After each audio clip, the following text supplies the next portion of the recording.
on Monday Conference, the politics of the rock scene, with Frank Zappa, leader of the Mothers of Invention, composer, record producer, filmmaker, musician, and perhaps a social revolution.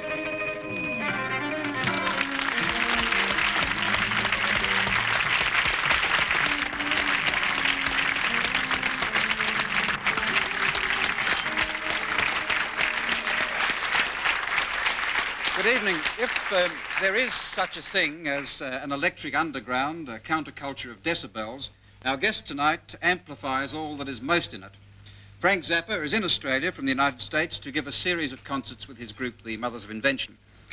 Well, here are some of the things that people have written about Frank Zappa. To many people, Zappa has often seemed to be a force of cultural darkness, a Mephistophelian figure serving as a lone, brutal reminder of music's potential for invoking chaos and destruction. That's from Time in October 1969. And from the Australian magazine Go Set this year, the greatest satirist of all time, the distorted mirror through which we experience ourselves and the neurotic, perverted society that man has created. From the book, Rock from the Beginning, by any standard, he was quite outstandingly ugly. But the Mothers, his group, left him looking like Robert Goulet. Bearded and gross and filthy, entirely obscene, they were the classic New Yorker cartoon of beatniks brought to life. And finally, I was never a hippie, always a freak, but never a hippie. Frank Zappa on Frank Zappa. Well, what does it all add up to? What is Frank Zappa about? And what is the rock music counterculture all about? Does it have a political message? Is it revolution?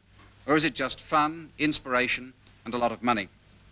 Frank Zappa is about music, and that part can't easily be put into words. But here's a taste from the titles of some of his records.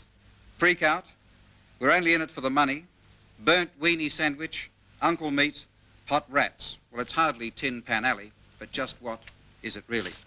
Frank, during the past few days, I've been reading some of the things that you've said about the rock scene, and you've said quite a lot, it seems to me. And one article in Life magazine in June 1968, I thought perhaps was the best indication of what your thinking is.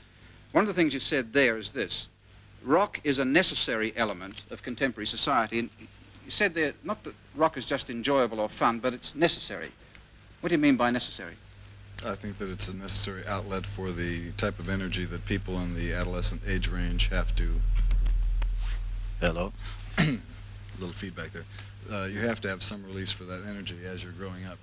You said more than that. You said it has all the answers to what your mother and father won't tell you. You seem to be talking about the generation. I was talking specifically about certain lyrics that happened in certain songs between the 50s and the 60s. Mm-hmm. And that's no longer true? Well, there are some things, well, for one thing, some mothers and fathers today are saying some things that you might want to listen to. There's always that small category. But there are still songs where you can pick up information that you wouldn't normally get in school. You also said to deny rock music its place in the society was to deny sexuality. You're saying there that rock is predominantly about youth and sexuality. Well, you're taking those quotes a little bit out of context because they were talking mainly about the function of rhythm and blues lyrics during the 50s.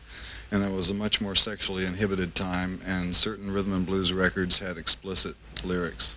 And it was the only pop music form where you could hear things that talked about body functions in a specific way. And, you know, even though they talked around it sometimes, but you knew what the information was all about. And when they weren't offering sex education in high schools, and when you couldn't have access easily to information that would explain some phenomenons that you might be experiencing in your own body, you could get that information from records sometimes. But all that's in the past, you're saying? Well, it's not so necessary anymore because the sexual standards in the United States have changed to the point where gratification is easier to obtain, and there's more widespread information about the uses of those organs that provide the gratification, so you don't need to find that out so much from a record.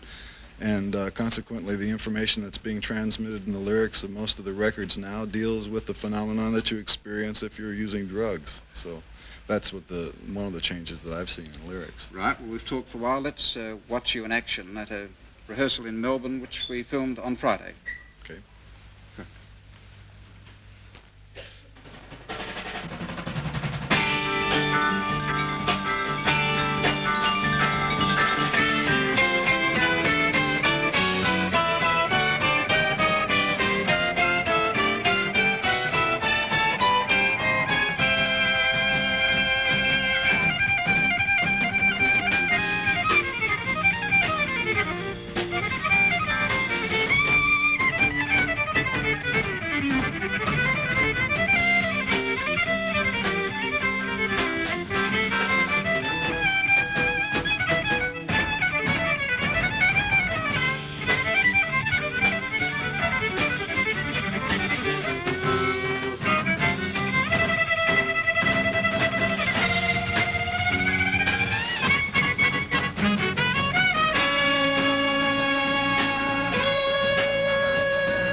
What more were you doing than entertaining your audience with the piece of music that we saw?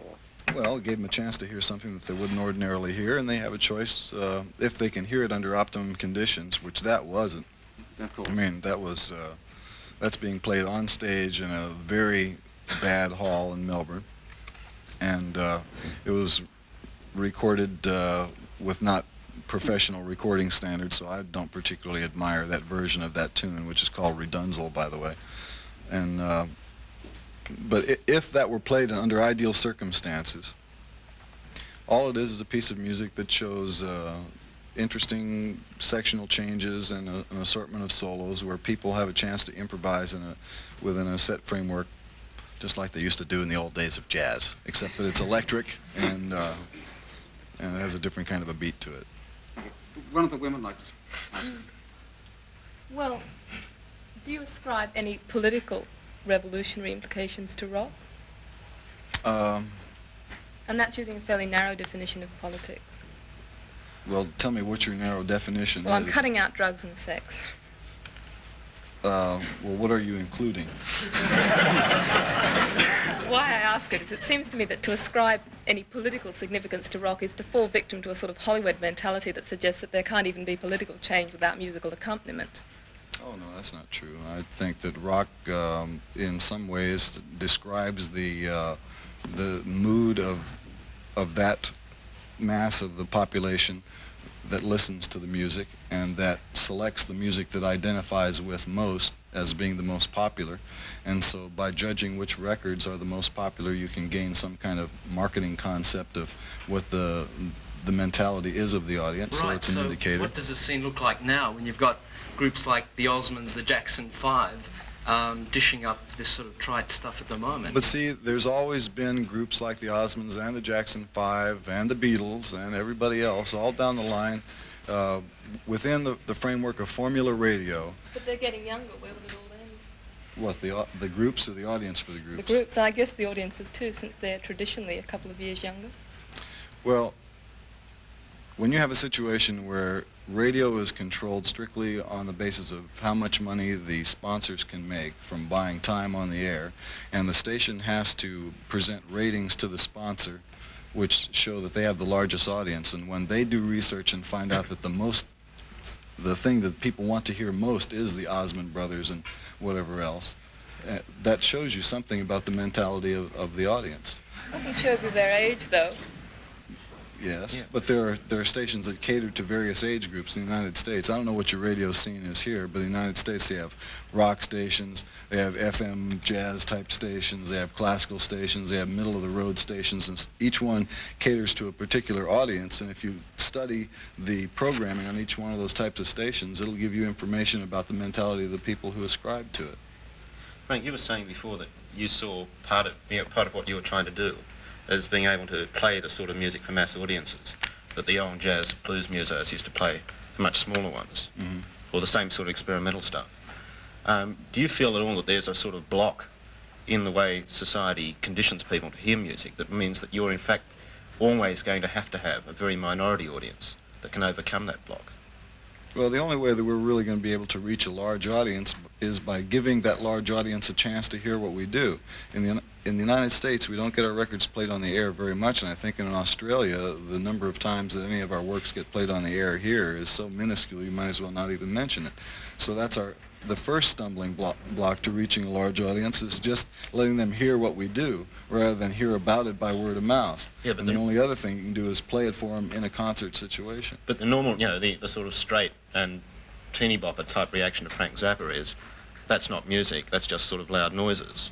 You know, and it seems that the society has built into people, you know, they've learnt how to listen to music, right? And it's